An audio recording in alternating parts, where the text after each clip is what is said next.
گرامی قدر حضرات، جیسا کہ آپ جانتے ہیں آج کے دور میں ہر کوئی مصائب اور مشکلات کا شکار ہے۔ مشکلات ہیں کہ ختم ہونے کا نام نہیں لیتی۔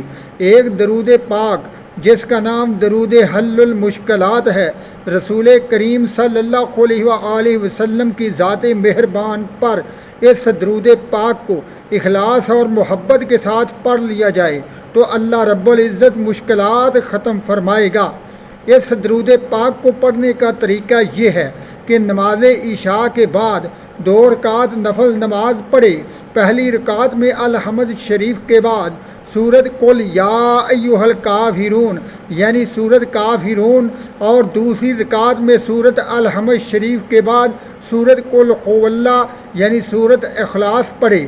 اس کے بعد 1000 مرتبہ اس درود پاک کو یعنی اس درود پاک کی 10 تسبیحاں پڑھ لی جائیں۔ بعد میں دعا کی جائے، اللہ رب العزت دعا قبول اور منظور فرمائے گا۔ اللہم صلی وسلم وبارک علی سیدنا محمد قد ضاقت حیلتی ادرکنی یا رسول اللہ۔